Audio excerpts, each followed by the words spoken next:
السلام على أشرف الأنبياء والمرسلين خاتم النبيين بالقاسم محمد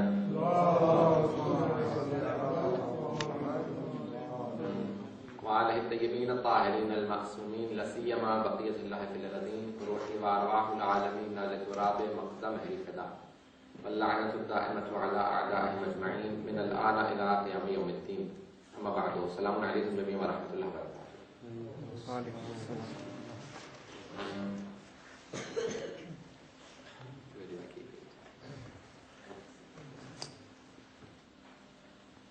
Today being the final session on the understanding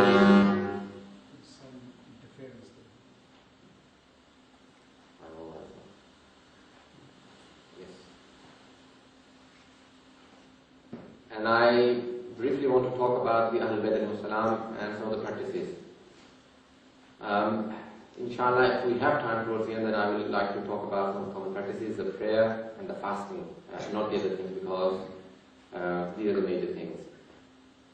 But as for the law of Ahlul Bayt, the Holy Quran in Surah Shura, Surah number 42, verse number 23,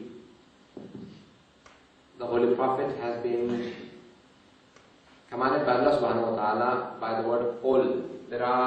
This word has appeared in the Holy Quran 132 times. And whenever the Almighty addresses the Holy Prophet with the word qul, say, it is an indication that it is an order from Allah to the Holy Prophet alone. No one but Allah subhanahu wa ta'ala orders the Holy Prophet saying, say, that's it. It is the Holy Prophet being addressed. Everyone agrees on it. We have idiots in all times, and presently someone like Colonel Gaddafi, who had printed the Holy Quran, taking out the 132 quls. He said, take them out because the Holy Prophet is dead, and we don't need the word qul in the Holy Quran. But then the ulama objected to him, he printed the Holy Quran again with the word qul in it. So he printed the whole of the Holy Quran with taking out the 132 quls. He would say, Bismillah ar-Rahman ar-Rahim, Hu Allahu Ahad. Don't say qul Hu Allahu Ahad. Because say, He Allah is one. It was an order to the Holy Prophet. We don't need the word qul because the Holy Prophet is not there anymore. So you can imagine, there will be idiots everywhere in all times. Don't ever say that idiots are dead. They always live. And many times we don't notice them around us. So the word qul 122 times in the Holy Quran. It is when Allah subhanahu wa ta'ala has told the Holy Prophet, when the Holy Prophet was asked something, and Allah says, say this. The Quran says in Surah Najm, وَمَا يَنْتِقُ عَنِ هَوَاهِ هُوَ إِلَّا وَحْيٌ يُوحَى. The Holy Prophet does not utter anything until the wahi, the revelation, comes down onto him. He does not speak. Many of the prophets were asked by their own people, we want to give you something for what you gave to us. What did you give to us? You gave us hidayah, guidance. You guided us to Allah subhanahu wa ta'ala. You gave us Islam. You gave us the book. So the prophets were always joined by the people, and they came and they said to Hazrat Nuh in Surah Shu'ara, Surah number 28, the poets. Inshallah, when you go home, you can refer to that surah, verses from 109 onwards. 5 messengers Allah has mentioned: Hazrat Nuh, Hazrat Hud, Hazrat Saleh, Hazrat Shu'aib, and one of the prophet. They were by their own people. The people came and said, O messenger, O prophet, you gave us the deen, you gave us a religion. We want to pay you something for it. We want to give you something for it. And what they will say in Surah Shu'ara, In ajriya illa ala rabbil alameen. Wama as'alukum min ajrin. I do not ask you of any reward. In ajriya illa ala rabbil alameen. Indeed, my reward is with the Master of the universe, the Lord of the universe. Okay. This हाल में भी सो रहे हैं.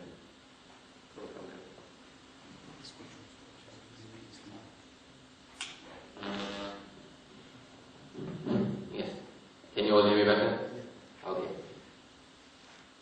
So all of those messengers in Surah Shu'ara, they were contacted and they all said, our ajr, our reward is with Allah subhanahu wa ta'ala. The people of Medina came to the Holy Prophet and they said, Ya Rasulullah, you were in Mecca and we were in Medina. Had you not come to Medina, we would have not been guided to Islam. We would have not got the Quran. We have what we have today because of you. If you want, we can give you the best of the gardens in Medina. If you want, we can give you the mastership of one of the tribes of Medina. We can marry you to the most beautiful girl in Medina. Whatever you want, we'll give it to you.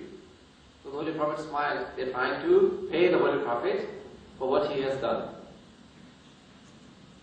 From Adam to Khatam, from all the prophets, alayhimus salam, whenever they were asked, they all said, our ajr is with Allah subhanahu wa ta'ala.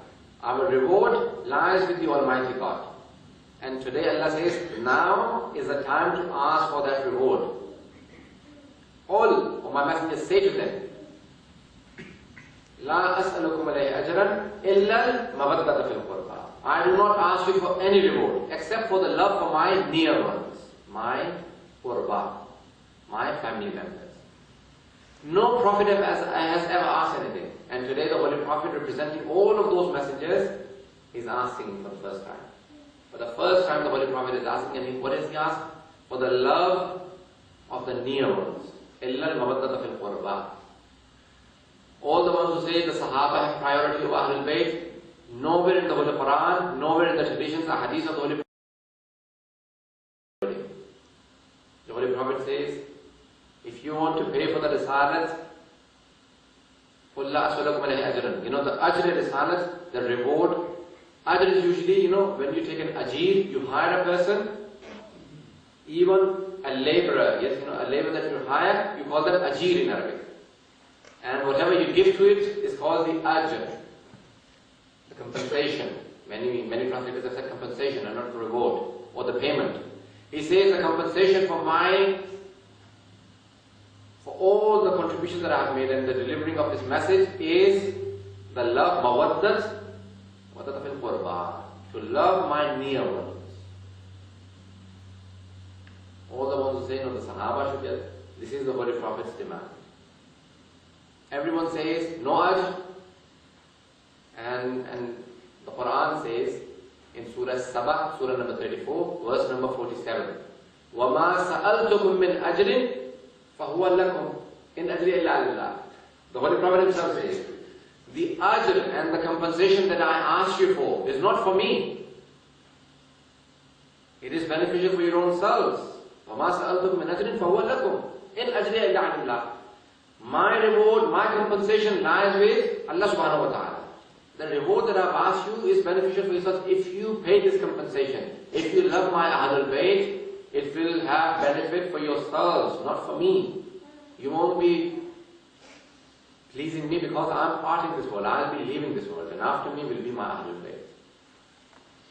So the ajr risalah and the compensation for the message of the Holy Prophet, the messengership, is the love of Ahlul Bayt.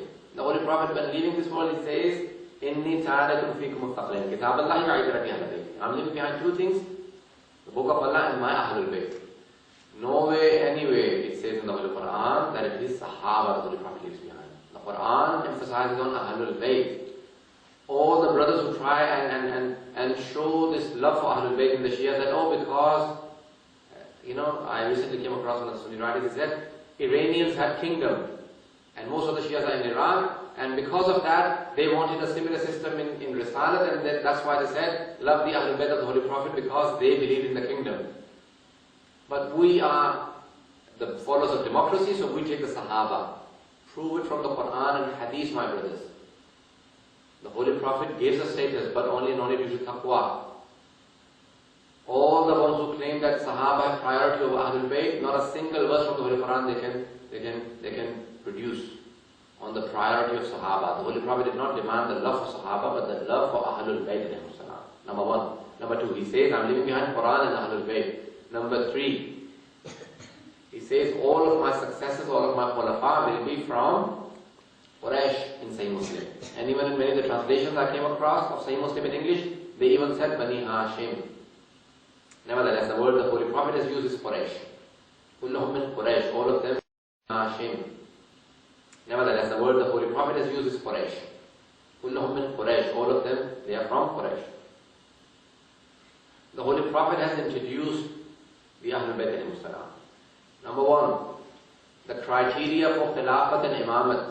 We say that according to the Shia, the first and utmost and the most important criteria for selection and for superiority is ilm, knowledge. Whoever has more knowledge, Allah subhanahu wa ta'ala, whoever has been given more knowledge, he has priority over others. The Holy Prophet says openly and clearly, Ana Madinatul Ilmi wa Aliyun Babu. I am the city of knowledge and Ali is its gate.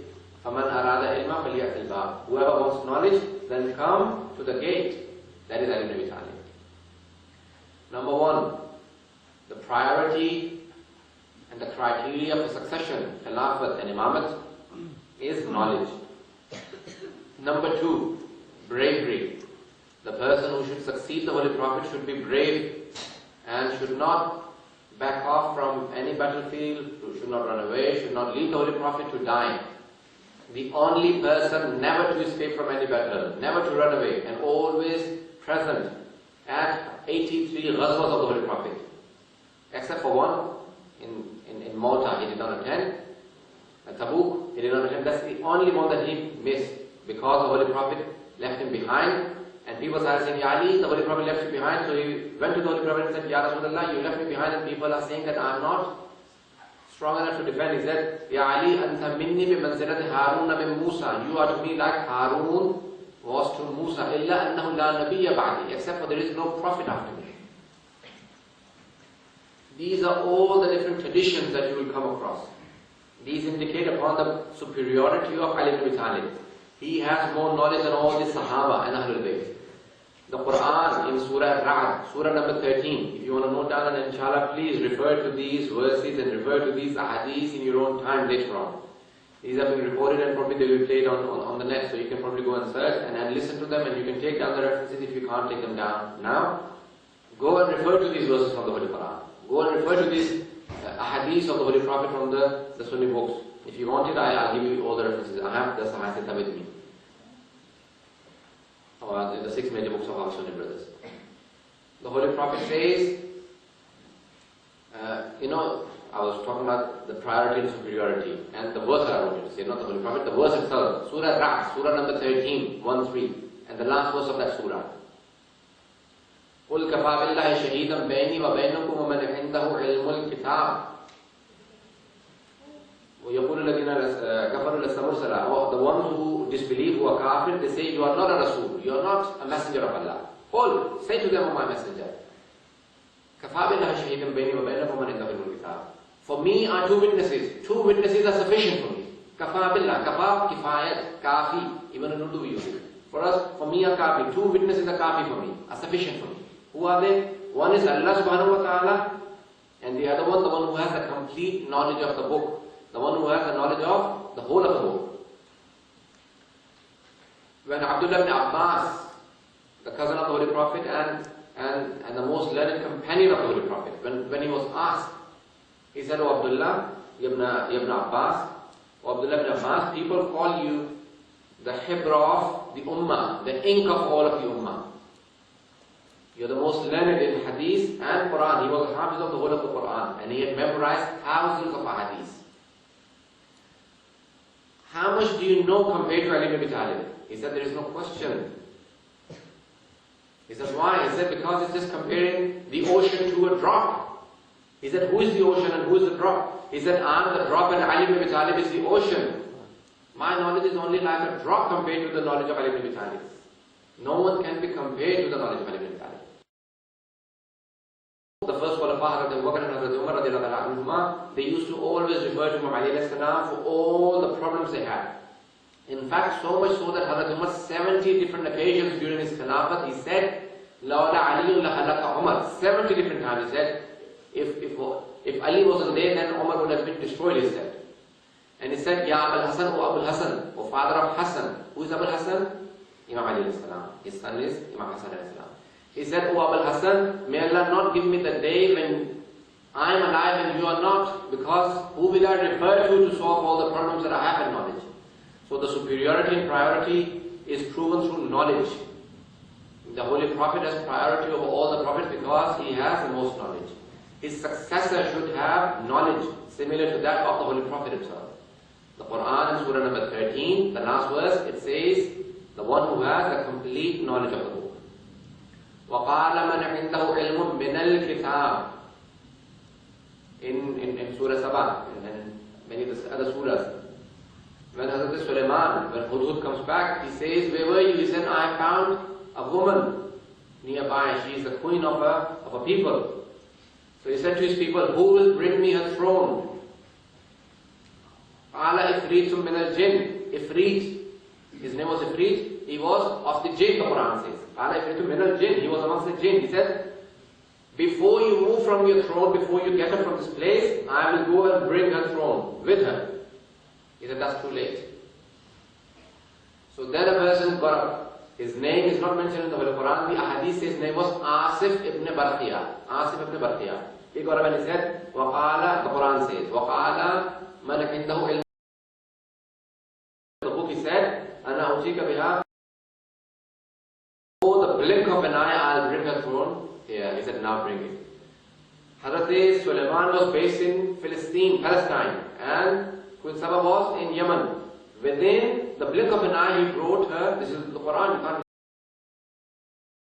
In the less than blink of an eye, he brought a throne with her. So she said, it looks like my throne. كَأَنَّهُ هُوَ, as if it is my throne. So Hazrat Sulaiman said, this is your throne. We brought you from Yemen with your throne. He said, I was thinking it looks like my throne. It is my throne. The one who had partial knowledge of the book, he can do this.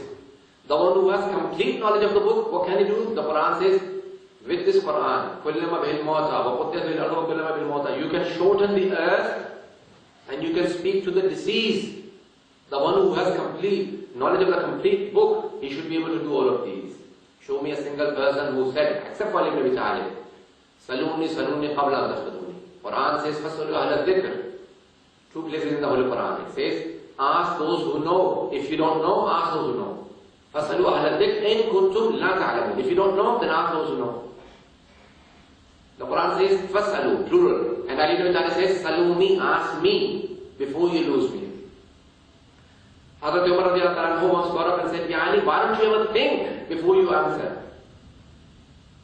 Whenever someone asks you to straight away reply, give an answer straight away. Why don't you ever think? He says, Ya Umar, how many fingers do you have in your hand? He said, 5. He said, why didn't you think? He said, because the 5 fingers are always in front of my eyes. I don't need to think. He said, just as these 5 fingers are in front of your eyes, the whole of this universe is in front of my eyes. This is Ali ibn Abi Talib.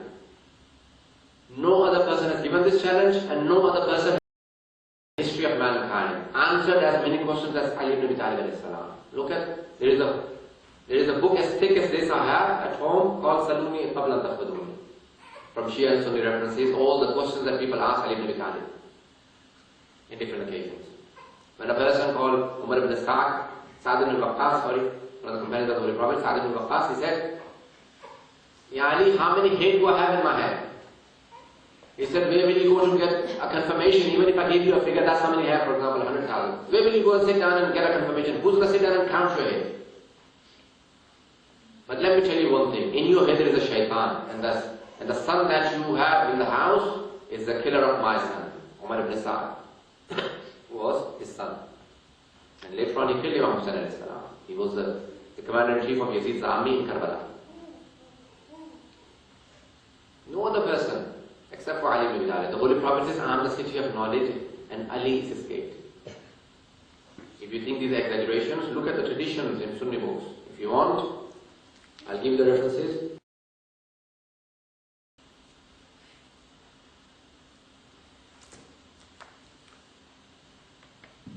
Sorry, that is evil. And not in one occasion, but the Holy Prophet in a number of occasions, he has introduced Ali ibn Abi Talib alayhi salatu wassalam.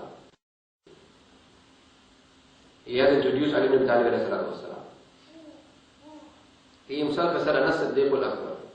The Holy Prophet has said about him in Sunan ibn Majah. These are Sunan Tirmidhi and Ibn Majah. Both have said, Man kuntu mawla fa hadha Ali mawla. All of these hadiths, inshallah, probably if I started going through everything in hadith, I have a whole list here, but probably inshallah if you want the references I'll give you after the lecture. First criteria, knowledge. Second, bravery. Has to be brave. One of the greatest sins in Islam. Brothers, please go and check the books of tafsir. The Quran talks about them in Surah Ahzab, Surah number 33 and other surahs. About Surah Hunayn, in Ghazwa Hunayn. In Hunayn, one of the battles of the Holy Prophet is called Hunayn. The Sahaba, except for 7 people, all the other Sahaba ran away and left the Holy Prophet behind. In Uhud, the ones who had stayed, they all were killed. Everyone escaped except for one person called Ali ibn Abi Talib. One of the major sins is to escape from the battlefield. Why is it a major sin? Why? If the battle is being led by the Holy Prophet, that is one of the major sins. Why? Anyone? When the battle is being led by the Holy Prophet, to escape from that battle, it is one of the major sins. Gunahan kabira, one of the minat dhunubil kabira, one of the major sins in Islam. Why? Only and only because you are running away from a battle, leaving the Holy Prophet behind, that if people kill him, I want to save my own life. It's a major sin to leave the Prophet behind and run away. When the people asked Ali ibn Abi Talib, Yani, why didn't you run away from the battle of Uhud? When a person asked him, he said, I don't understand, the ones who ran away, how much longer did they buy their life for? How much longer will they live if they ran away? When the other companions were asked, they said, why did you run away? He said, well, a shaitan had announced that the Holy Prophet has died, so we all started running away, that now the Holy Prophet doesn't live, so why should we fight? So that's why we all ran away. And when Ali ibn Abi Talib was asked, why didn't you run away? He said, when I heard that the Holy Prophet no longer lives, I said, I do not wish to live. I want to die as well because the Holy Prophet. The others are running away because the Holy Prophet doesn't live. And Ali says, I want to live because the Holy Prophet has died. Look at the difference. So second condition is bravery. He should never ever run away. The Holy Prophet himself was the bravest person. No matter what happened, even in Uhud he lost his 2 teeth, but he didn't run away from the battlefield. In Hunayn, the only battle that the Holy Prophet fought, with the sword, he fought. The only battle. Why? He had to. He was forced to fight because the companions had left him only 7 people. Hazrat Abu Dhar, Hazrat Miqdad were defending. Imam Ali was fighting on one end. From the 2 sides of the mountain, the valley of Hunayn, the enemies, the Jews, surrounded the Holy Prophet and they wanted to kill him. He was forced to fight. Otherwise, he used to never fight. So he took out his sword and he started fighting. Never fought, except for in Hunayn. Why? When Ali ibn Abi Talib was asked, Ya Ali, why did the Holy Prophet not fight? He said, because he was rahmatan lil alameen. He was the mercy of the whole universe. And the demand and the quality of a mercy is that he shouldn't fight. He said, then why do you fight? He said, because I'm the Jalal, I'm the majesty of Allah subhanahu wa ta'ala. I'm the Jalal ilahi. And the Holy Prophet was Rahmat ilahi. Rahmat ilahi never fought, and I'm Jalal. Look at all those traditions from the Sunni books and all of these ayat. Ayat Tathir, Ayat Vilayat, Ayat Mawaddat. Write these verses down.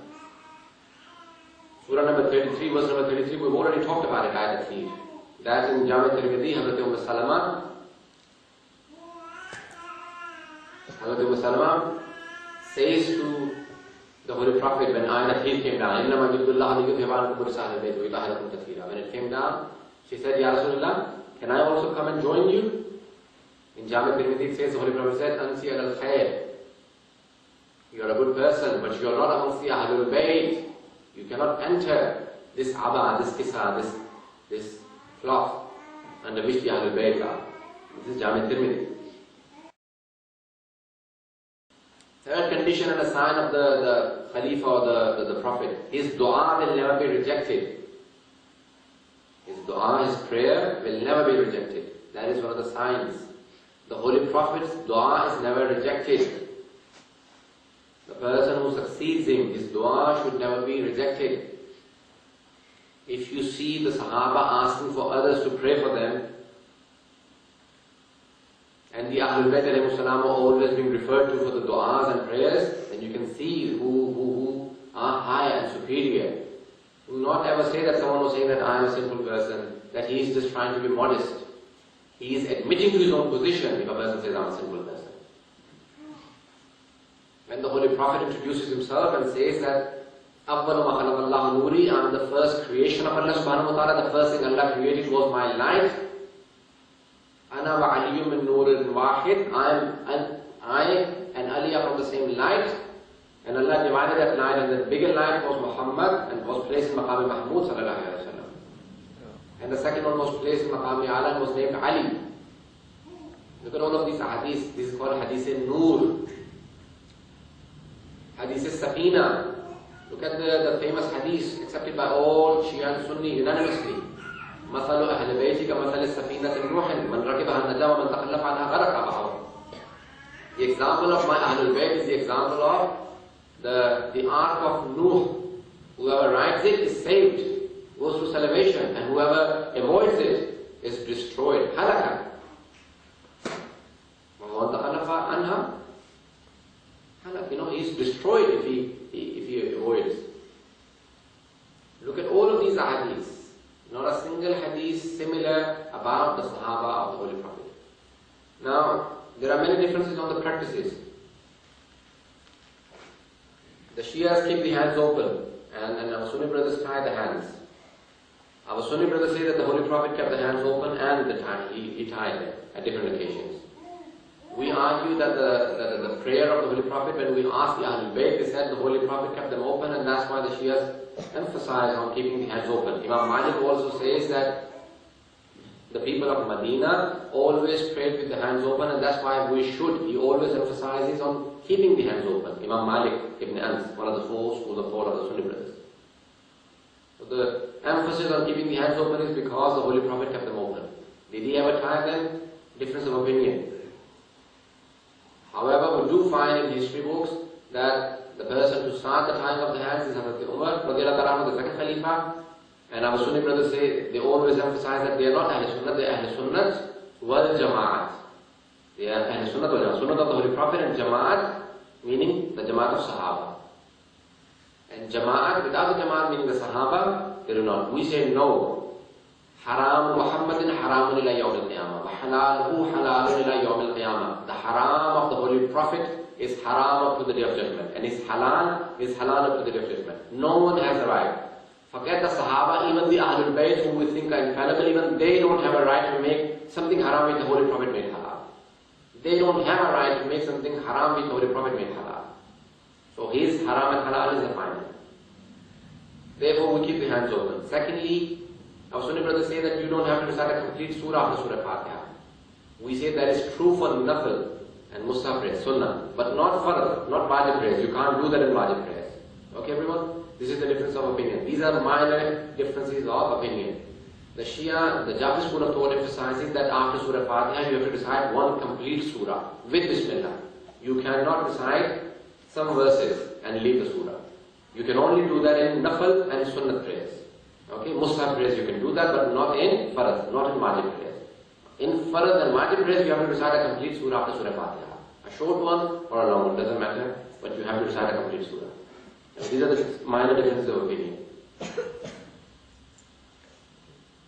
Another 5 minutes, another 10 minutes? 5 minutes? I never get a response that yes, another 5 or another 10.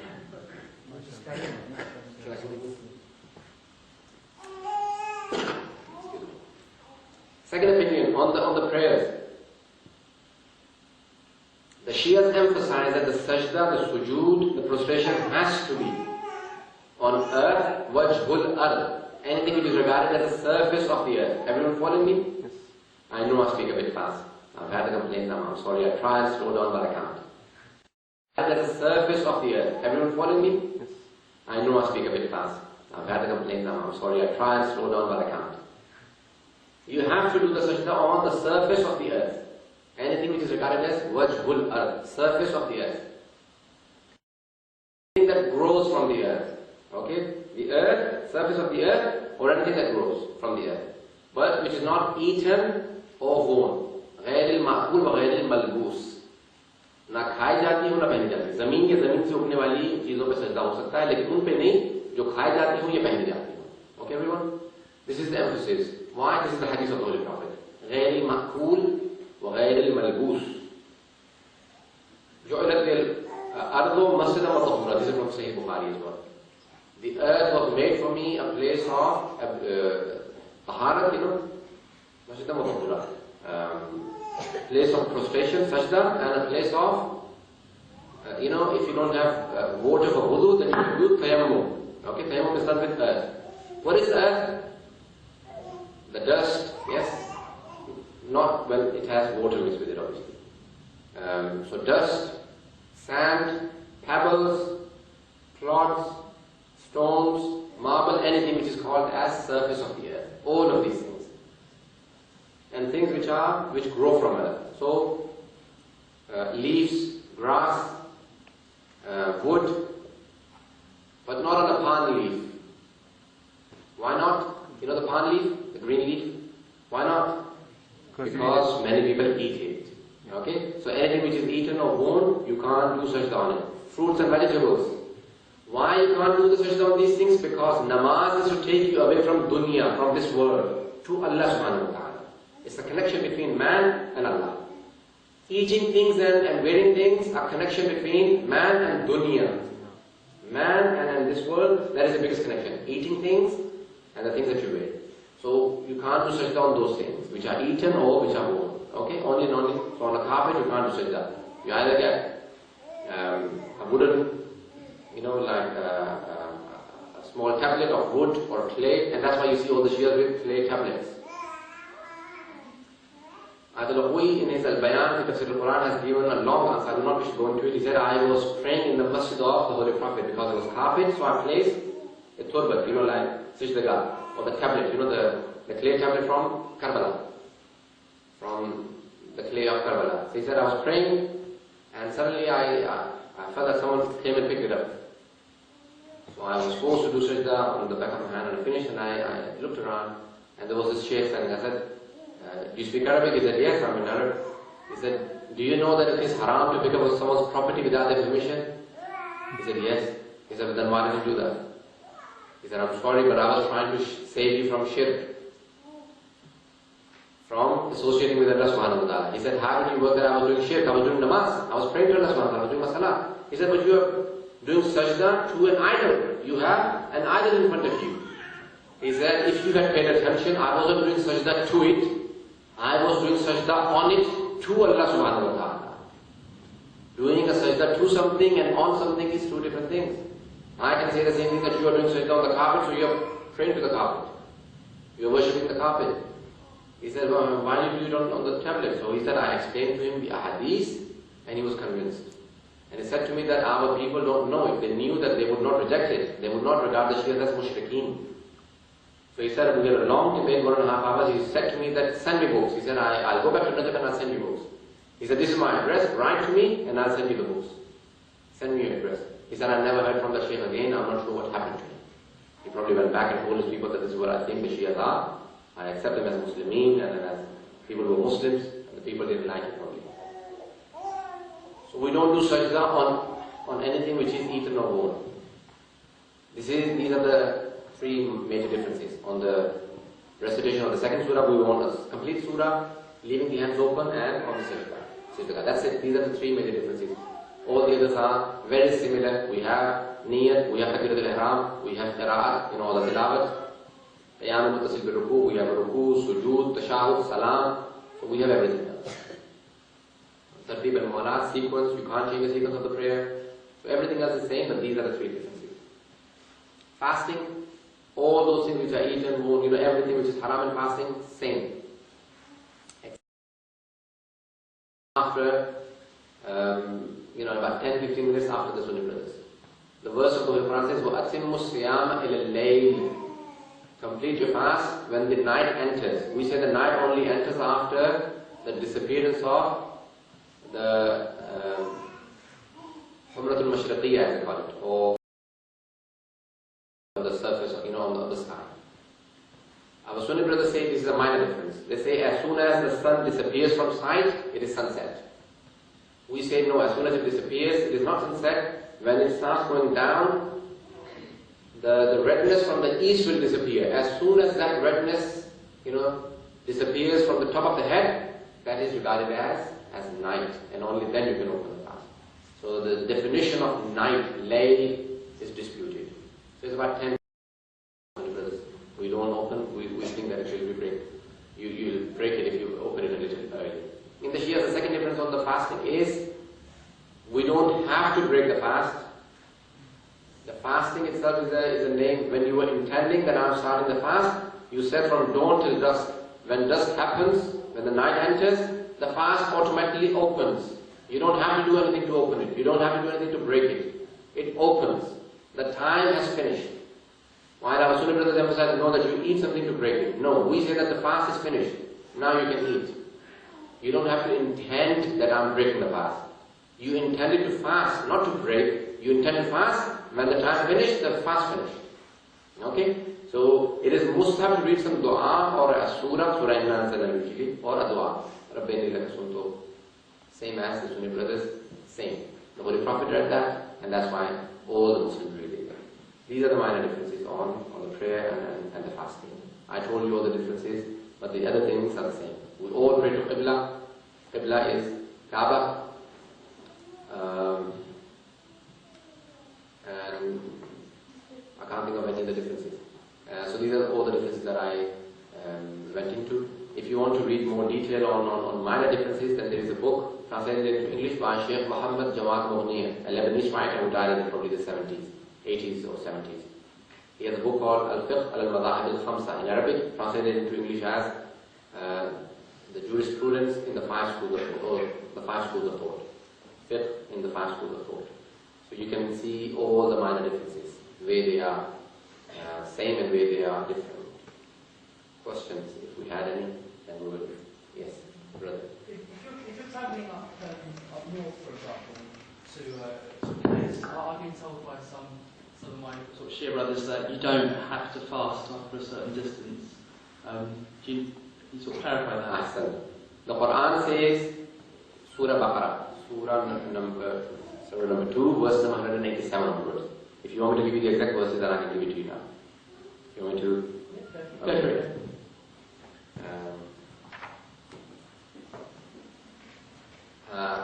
The Holy Quran says, Ya ayyuhalladhina amanu kutiba alaykum as-siyamu kama kutiba ala alladhina min qablikum. O you who believe, fasting has been prescribed to you like it was prescribed for the people before you. La'allakum tattaqun, so that you become pious. Ayyam ma'dudat, specified days. فَإِن كُنْتُمْ عَلَى سَفَرٍ فَعِدَّةٌ مِنْ أَيَّامٍ أُخَرَ. If you were traveling or you were sick, then in some other days. The difference is that if you travel before Dhuhr, before Zawal basically, before the decline of the sun, before Dhuhr time if you travel, then you have to open it. And that is from the boundary of the city that you live in. From the boundary, you start counting up to 4 farsakh. That calculates as 13.75 miles, about 14 miles to be precise. Okay? So from the boundary of the city that you live in, from there onwards you calculate up to 14 miles. As soon as you cross, your fast is gone.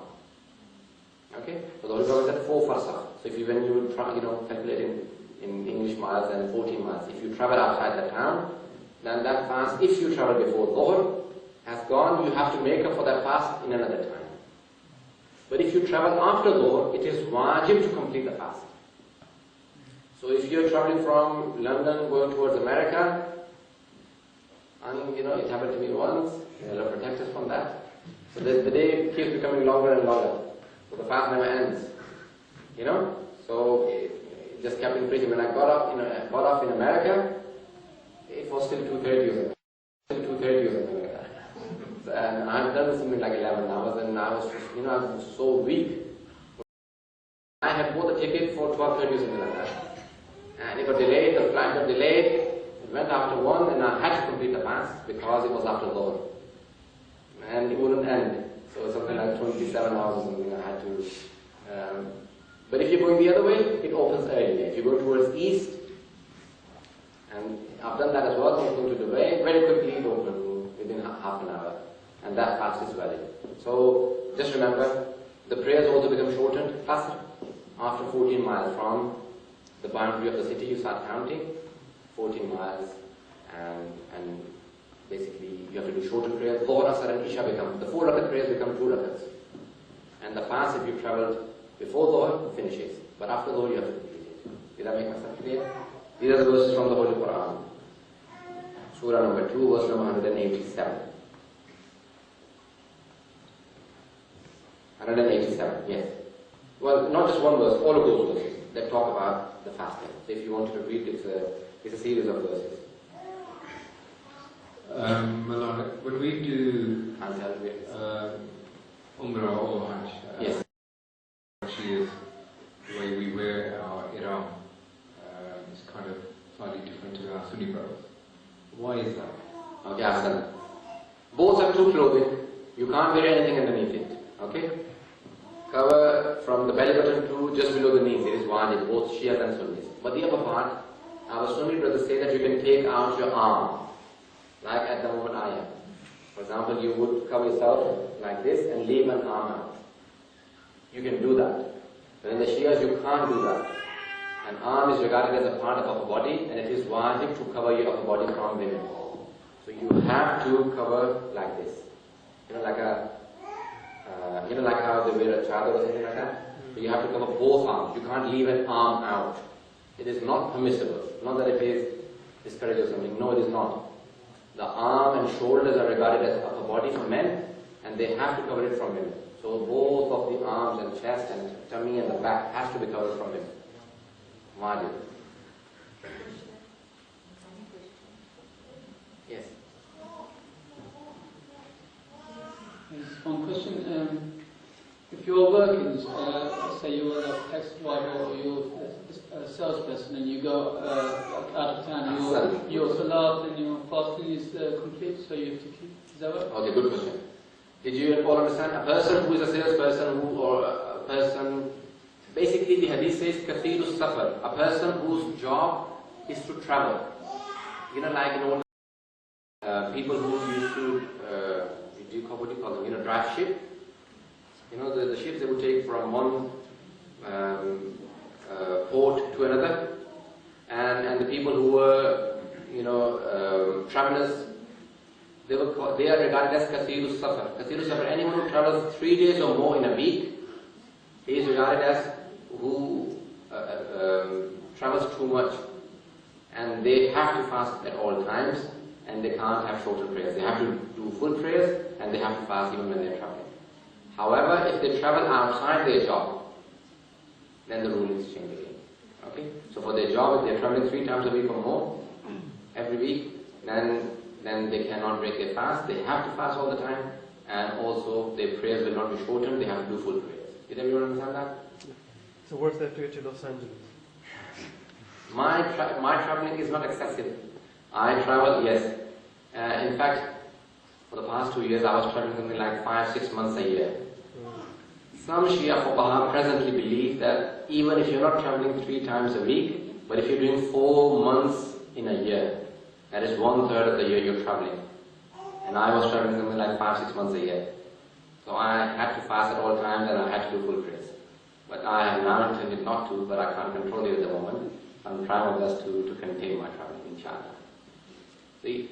However, if you're staying somewhere for 10 days or more, you're traveling, but you reach your destination and you stay there for 10 days or more. 10 days or more, then you can't break your fast.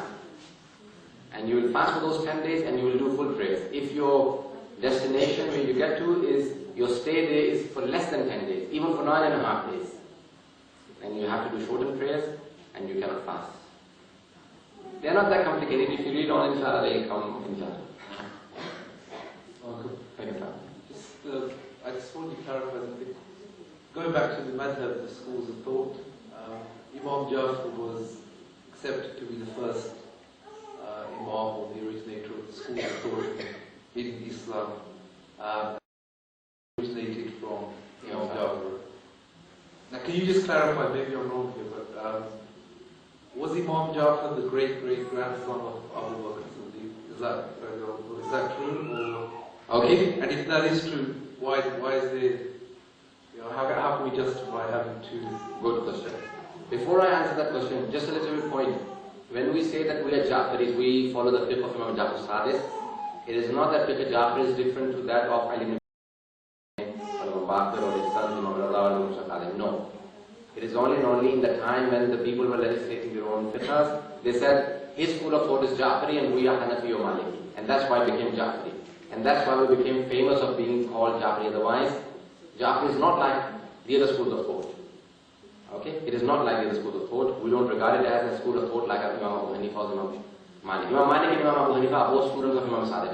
Imam Abu Hanifa studied 2 years under Imam Sadiq, and he said, Lawla Sanatan Lahalak Nu'man. His name was Nu'man ibn Thabit. His kunniyat is Abu Hanifa. He said, had it not been for the 2 years that I studied under Imam Sadiq, I would have been destroyed. Everything I have is though for those 2 years that I studied under Imam Sadiq. Imam Malik studied for several years. Some say 7 years or more under Imam Sadiq. Imam Malik's student is Imam Shafi'i, so he's an indirect student of Imam Sadiq. And Imam Ahmad ibn Hanbal is a student of Imam Shafi'i.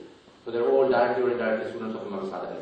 Number one. Number two, Imam Jafar Sadiq's mother is Hazrat Farwa. She was the daughter of Qasim.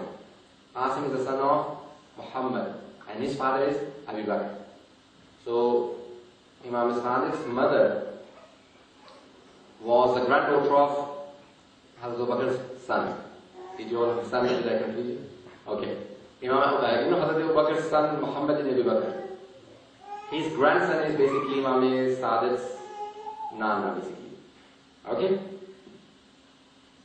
If you don't know what Nana is, grandfather, from this mother's side, maternal grandfather. Now, Hazrat Muhammad ibn Abu Bakr was brought up by Imam Ali salam. His mother is Hazrat Asma bint Umais. Asma bint Umais was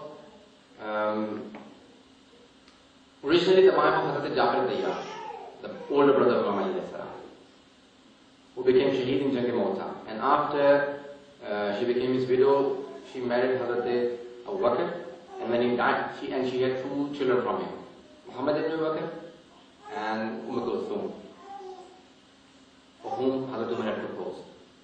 And the Sunnis think that he had proposed for Hazrat Fatimah's daughter, they both have the same name, but she was the daughter of Hazrat Abu Bakr. Now, after her husband Abu Bakr died, she married Ali ibn Abi Talib. Hazrat Asma married Hazrat Ali ibn Abi Talib. Okay? So she had a son from him as well.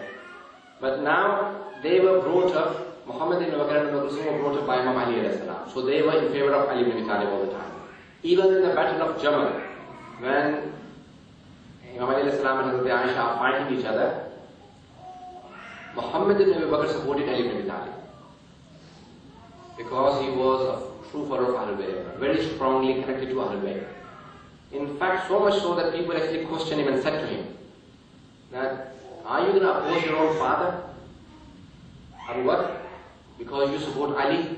So he came crying to Ali Islam when he was a young child. He said, yeah, Ali people are now, they say to me that your father you don't support and you support Ali. So what do I say to them? He said, say to the people that I was born of Abu Bakr, but my father is Ali ibn Abi Talib. He is my spiritual father. I am your father, and on the day of judgment I will take you with me to the paradise, because you have strongly been connected with me all the time. So he has always supported Ahlul Bayt and Imam Ali, Imam Hassan, Imam Hussain.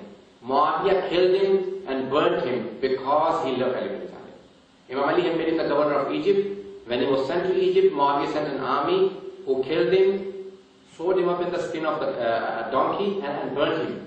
So he doesn't have a grave. Imam Ali cried for him. He strongly felt that he is my son. And Ahlul Bayt always loved him very much. When Imam Ali had married his sons off, Imam Hassan and Imam Hussain, he married them off to 3 sisters. One sister was married to Imam Hassan, the other sister was married to Imam Hussain, and the third sister was married to Muhammad ibn Abi Bakr. How much he loved him. He treated him like his own sons. And he always was on the side of Imam Ali. So the Ahlul Bayt always felt that he was of them. And that's why his son Qasim supported Imam Hussain in the battle of Karbala. Well, he didn't attend. He was taken as a captive by the army of Yazid because they knew that he was going to support. But later on, when Mukhtar ibn Abi Quraysh al-Thaqafi took revenge on Imam Hussain, he took part in it. And his daughter was married to Imam Baqir alayhi salam, the grandson of Imam Hussein. Did you all understand it now? Did you all get the picture? I'll try to go over it as quickly as I could. Sorry if I confuse you. Where do I head? Okay. I can't answer it.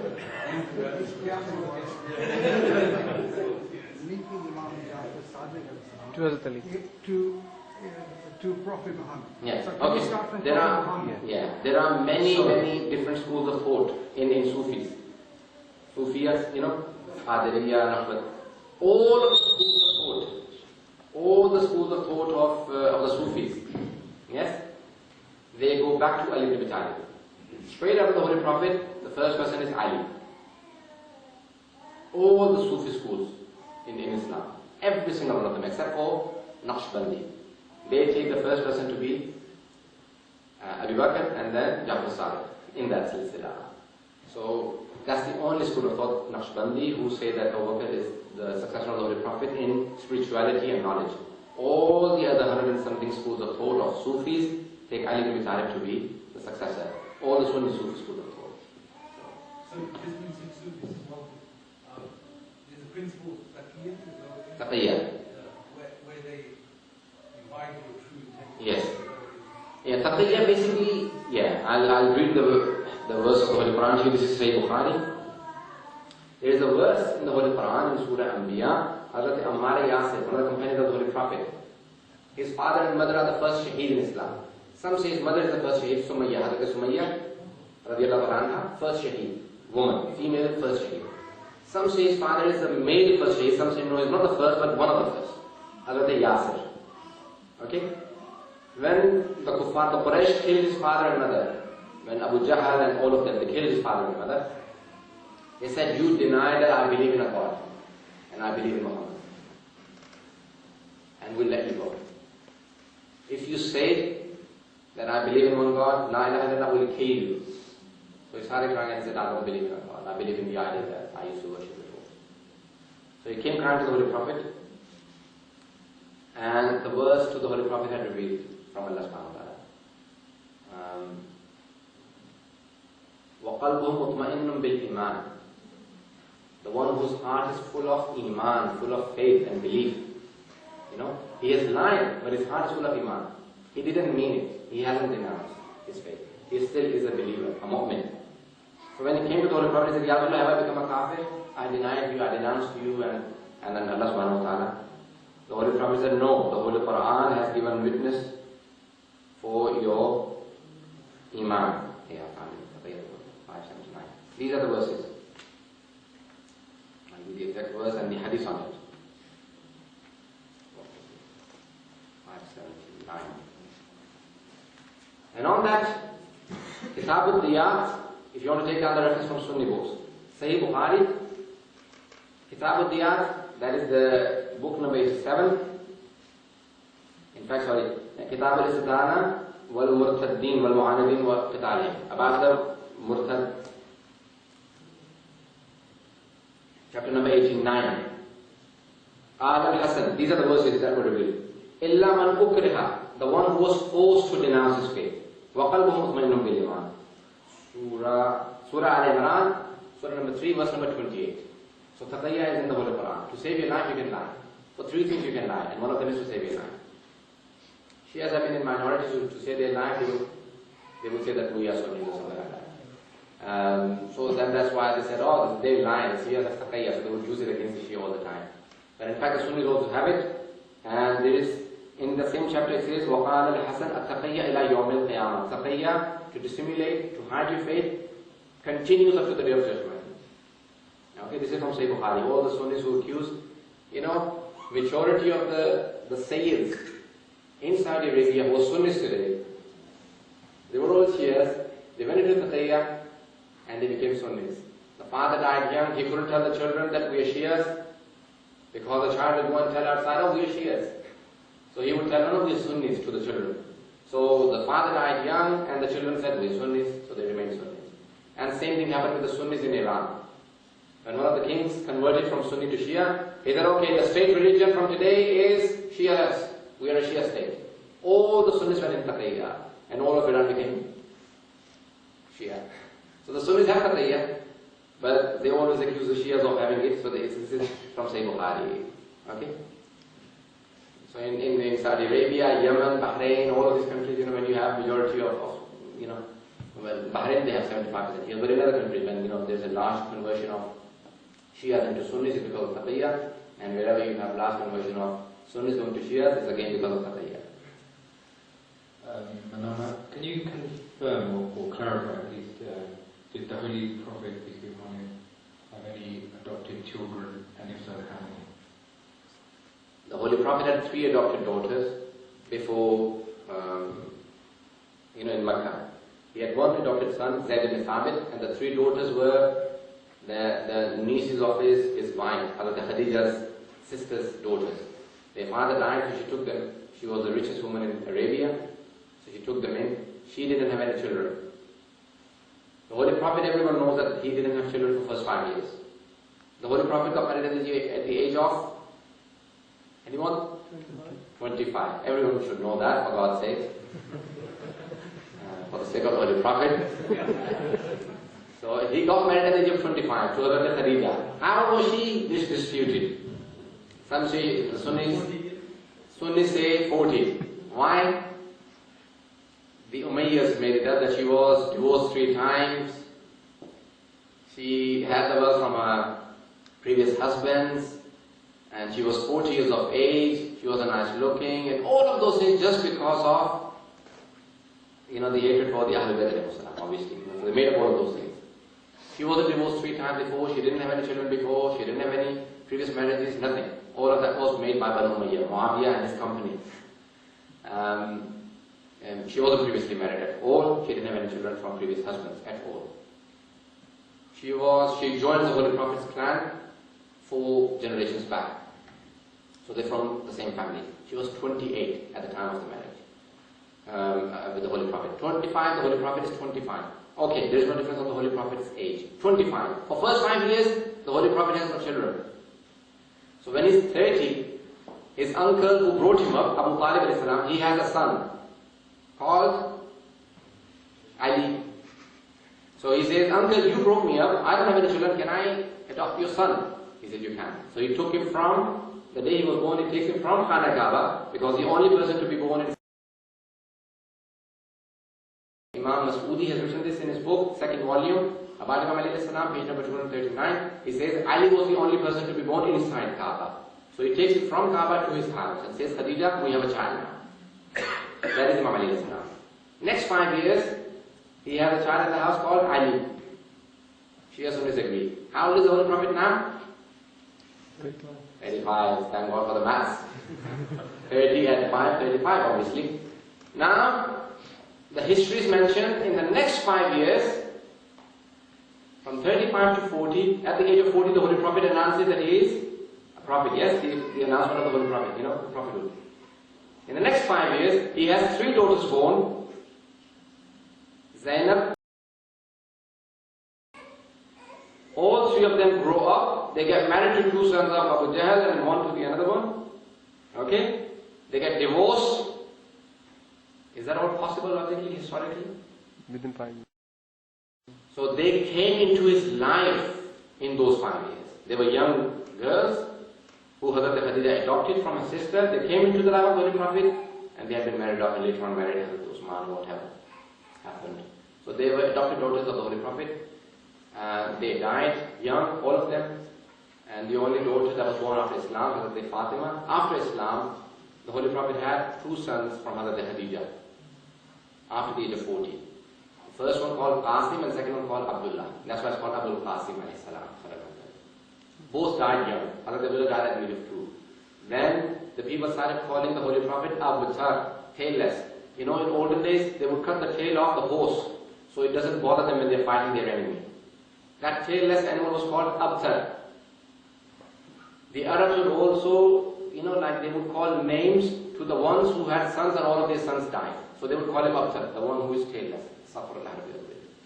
So Abu Lahab and Abu Jahl, Abu Lahab started calling the Holy Prophet Abtar. Oh, Abtar is coming, his sons have died. So the Holy Prophet was badly hurt, he wouldn't say anything. Allah gave him a daughter called Fatima and he said, Inna a'ataynaka al-kawthar, fasalli li rabbika wanhar, inna shani'aka huwal abtar. Indeed, your enemy is abtar. And that's why all of his sons died, and he said, he will have no end, he will go to hell. You have Kawthar. Kawthar is kathir, khayr kathir. You will have a progeny that will live up to the day of judgment. So all the progenitors of the Fatima. So all the Sayyids basically. So that is, now Hazrat Zayd ibn Thabit started calling the Holy Prophet, Ya Abache, father.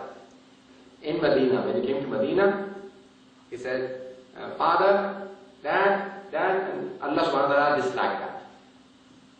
So he sent down the verse in Surah Ahzab, Surah number 33. وَمَا مُحَمَّدٌ أَبَا أَحَدٍ مِّن رِّجَالِكُمْ وَلَكِنْ رَسُولُ اللَّهِ وَخَاتَمُ النَّبِيِّينَ. Muhammad is not the father of any one of you men. He is just my prophet and the seal of the messengers.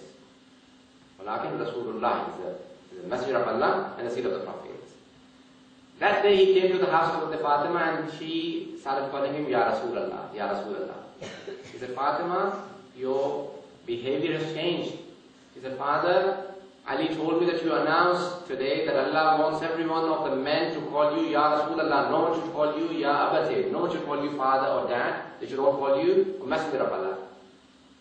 The verses come down, so I'm going to call you Ya Rasulallah. He said, Oh Fatima, it is for everyone but you. You should continue calling me.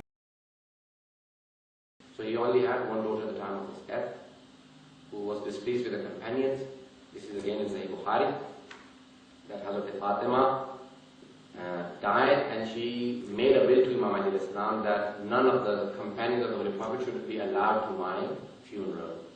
And Hazrat Abu Bakr and Hazrat Umar both objected to Imam Ali Islam that why did you bury the daughter of the Holy Prophet at night and did not even tell us where her grave is, and we want to, to tell us the grave and we're going to take her out and pray namaz janazah and then bury her again. He said, no, I will not, because she made a will. In Sahih Bukhari, it doesn't say the whole story. It says that Fatima died angry with Hazrat Abu Bakr and did not allow him to come to the janazah, and Ali buried her at night. Laylan, dafanaha laylan.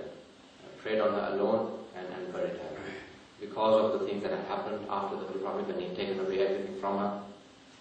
She said, this is my inheritance. He refused, and she said, the first person that I will complain about to the Holy Prophet will be you, and that's it, the time is broke. However, Sayyid Bukhari, he defends all of that, and he says that no, Hazrat Ali forgave him and he became, he did bad after that, after the death of Hazrat Fatima. So long as she was living, she did not let any of the Bani Hashim do bad to Abu Bakr. She kept telling Zubair and all the Bani Hashim that no, don't do bad. But once she died, so they all did it. This is what he said. However, the Shia history is different to it. Last question, if any. Yes. Only 2%. Because I have promised it. Assalamu alaikum. Can you tell us about the 12 infallible Imams? And I've read somewhere that there were 12, that you believe in 12 infallible Imams. Yes. And I was quite interested in the final Imam. And he said the Mahdi. Okay. There is one hadith in Sahih Bukhari that there will be 12 Amirs after me. In Sahih Muslim there are 7. I've already mentioned these, so if you refer to one of the previous videos. And the Holy Prophet says there will be 12 successors, Khulafa. Sahih Muslim mentions all 3 words. In 7 different traditions he mentions 3 words. He mentions Amirs, Khalifas, and 12 men who will succeed me. In Sahih Bukhari and Muslim or Jami Tirmidhi, none of these hadiths, they don't mention the names. Sahih Bukhari, in one place I've heard, I haven't actually found it yet. He mentions that those 12 Khulafa, one of them is Ali, one of them is Hassan, the first 3 Khulafa, and in fact he was also counted Yazid as one of the 12 Khulafa, and he's counted 12 Khulafa. The Shias believe that they're all from Ahlul Bayt, they're all from Bani Hashim, they're all sons of each other, just like the prophets.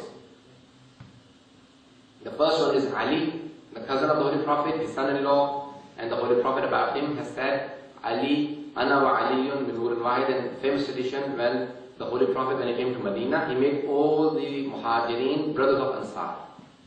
All the people that came from Mecca to Medina, he made them brothers of each other. Only one person left at the end, and people said, Ya Rasulullah, you've left Ali. And some were making fun of him. Ali, you don't have a brother. So the Holy Prophet said, Ali akhi fi dunya wal akhirah. Ali is my brother in this dunya and the hereafter. I have made you brothers of each other, the ones who are similar to each other. No one is similar to Ali except he is similar to me. He is the closest to me and that's why he is my brother in this dunya and the hereafter. So the first, Ali. Second one, Ali's son Hassan and the grandson of the Holy Prophet, Hassan alayhi salam. Third one is Imam Hussain, his younger brother. And these are both sons. Hassan and Hussain are sons of Hazrat Fatima, the daughter of the Holy Prophet. Then Imam Hussein's son, Imam Zain al-Abidin. His name is Ali again. The fifth Imam is Imam Muhammad Baqir.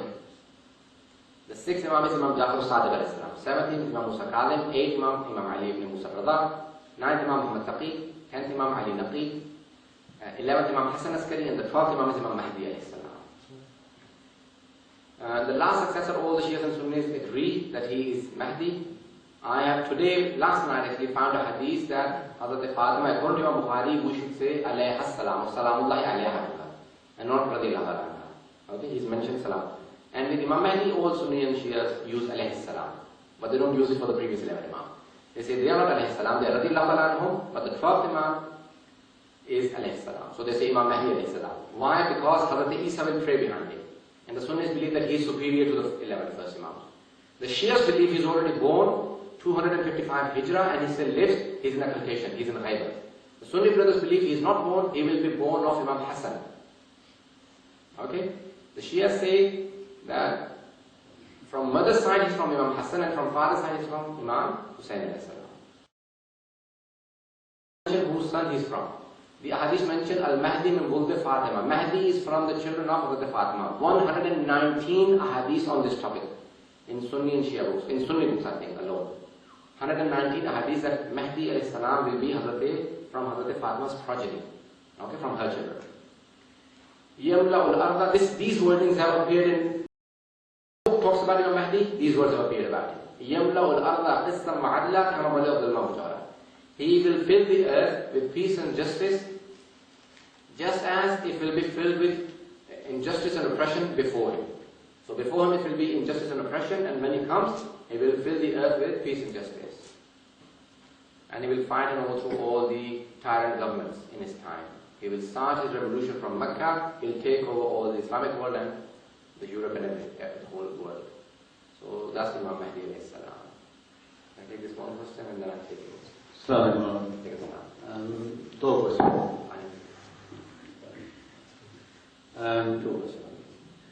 पहला तो है कि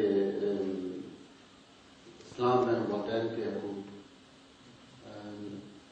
जिस माशरे में हम रह रहे हैं यहाँ तो बच्चों के हकूक़ को ज़्यादा अहमियत दी जाती है। आप वाक़ईन के हकूक़ पर अगर रोशनी डाल सकें। और दूसरा जुम्मा की नमाज फर्ज नमाज है समझी जाती है, उस दौरान सुना गया पढ़ा गया कि कोई भी कारोबार है वो हराम है। Okay. I'll answer the second question first and first question second. About Namaz al-Jumu'ah. Surah Jumu'ah talks about Namaz al-Jumu'ah. Ya ayyuhalladhina amanu idha nudiya lis-salati min yawmil jumu'ati fas'au ila dhikrillahi wa dharul bay'. O you who believe, as soon as you hear the adhan, the munadi, a person calling towards Allah subhanahu wa ta'ala, meaning that the adhan of the Jumu'ah has been given, fas'au ila dhikrillah, hasten towards the remembrance of Allah, meaning Jumu'ah namaz, wa dharul bay', and drop all your businesses down. Okay, throw down your businesses, wa dharul bay'. That is the best for you if you know. Now, in the time of the Holy Prophet, it was fard, wajib. In the time of the Imams, it is wajib. In the absence of the Shia Imam, the Shia fiqh on it is, in the absence of the Imam, it is not wajib of the Holy Prophet and the Imams. So the person has to be appointed by the Holy Prophet or the Imam to lead. So not anyone can lead. Okay? However, anyone who misses up to 3 Jummahs, he is not amongst our followers. Imam Jafar Sadiq has said. So I don't want to go too much into it. It's best not to test upon this subject too much. The ahadith on it are quite strict. But the fuqaha say that in the absence of, in the ghaibat of the imam, it is not wajib. Okay? It is wajib takhdeeri, meaning you have a choice of dhuhr or jummah. If you do dhuhr, then you don't have to do jummah. If you do jummah, then you don't have to do dhuhr. How close do you have to be to the jummah? Up to 2 farsakh. Imam I said 4 farsakh, then the namaz becomes 2 farsakh is about 6.5 miles. If you are within the 6.5 mile radius of a person who is adil and also has all the conditions to lead the Jummah namaz, then it is valid to attend. Otherwise, if he doesn't have the conditions, it's not valid to attend.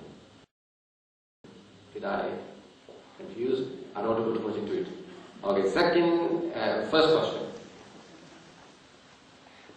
Imam Ali said there are 3 rights of children or parents. Huquq, I'll tell the children. You said in this country we only hear about the children are told these are your rights, but the parents are not told what their rights are. I'll tell you also the rights of the children first. Imam Ali said there are 3 rights of a child over the father. The father should give a good name to the child. The first right is to give him a good name. Don't name him, for example, Peter Muhammad or something. Give him a good name, give him an Islamic name. Honestly, I mean, the first thing, how do you know someone is a Muslim? By their name. If someone was Taramasi, Dalbir Singh or something like that, you straight away know that he's not a Muslim, So the good name is the first right of a newborn child on the father and mother. Second right is teach him good manners. Third right is teach them the Holy Quran. Okay? Ta'lim al-Quran. Teaching these 3 things are wajib upon the father and mother. These are 3 rights of children. So if you haven't fulfilled your rights, then the child may not fulfill their rights. Al-Bali says if you fulfill your rights, then inshallah child will fulfill their rights. Now the rights of parents are a lot more. The Quran, the biggest verse in the Quran is فَلَا تَقُلْ لَهُمَا أُفٍّ. Do not even say uff. Like in English, we don't have the word uff in English, but some say ah. That? When the Imam and the Holy Prophet said, what does it mean to say uff? Or what does it mean? He said it means exactly what it says. Don't even do that. Don't even raise your voice or don't even raise your eyes in front of your parents. Something like that. Even these are haram. If a person walking with his father intentionally precedes his father, dad is walking slow and intentionally goes forward, then his a'mal, his ibadat may be taken away from him. In front of the mother, he should walk in front of the mother to protect her. But in front of the father, he is not allowed to walk. So the wordings are very, if you ask me, I can do a whole majlis on tomorrow too. I think many of the young people may be quite, shocked. So I don't want to go too much into it. But just one hadith. A person came to the Holy Prophet, he said, Ya Rasulullah, I have an elderly mother who doesn't have any teeth now. Her eyesight has dropped so much so that she can barely see anything. I chew the food and then give it to her. I do everything for her. And this has been the case for the past 20 years. She's very elderly. Even I'm an old man now. So I look after her. She can't even walk properly. I carry her on my shoulder. I take her around. She's very elderly indeed. Have I paid off my mother? He said, not even for the 9 months that she kept you in the womb. He said, it doesn't make sense. It's not logic. I have been looking after her for 20 years and you're saying I haven't been paid her off for 9 months. 9 months and 20 years, look at the comparison. After more than 20 times as much. He said, because you keep her death in mind. She's going to ask you, let me do something for her. And she kept your life in mind. She kept saying, oh Allah, take my life and give this child life. Give my life to this child. And you keep thinking, she's going to ask you, let me do something for her. The intention doesn't fit in. Your a'mal are based on the intention. The only relationship that does not have jealousy for you. This is from psychology and ahadith. I studied psychology for 2 years and they say the only relation that can give life for you, surely, that's your mother. The only relation that does not ever have jealousy for you, your parents. Never. All other relations, even your brothers and sisters, they can become jealous of you. Even children. In history, look at the Mughal kings and all the other kings. In British history, look at all the Spanish history. Look at the Mughal, the Muslims. Everyone. Look, the sons have killed the fathers for the throne. What's his name? Aurangzeb, one of the Mughal kings, his father was Shah Jahan. He said, I've taken the kingdom, Dad. So you are now, I'm going to order for you to be locked up in the basement of the palace that you lived in. In the same palace, in the basement, he locked his dad. He said, because he's a king, he can come back to power. So just make him blind. So one of his servants, he put this wire in fire, made it red, and made it in the eyes of his father. When he took it down, the father lost his sight. He said, that's how you will live. How long did he live? 22 years he lived. And not once. He said, choose one food and you'll get that every month. You will not get any meat, nothing sweet. Just choose one thing. So he asked his wazir, Nemat Ali, who was a Shia. He said, what shall I choose? You know, I'm a king. I've been used to eating, you know, a variety of foods and vegetables and fruits and everything. He said, choose chana. You know, the chana, you know, the means. He said, I can't eat chana every day. He said, you can't, because you can make flour from it, you know, atta, you can make halwa from it, you can make so many different foods from it. He said, okay. For 22 years he lived on chana, so it's very strong. You know, the horse eats it and it runs all day. Now, it's true. So medical science says you should do a lot more research on it. So he lived on it. So the only relationship that doesn't have jealousy is parents. Even children become jealous of parents. Only father and mother. They never.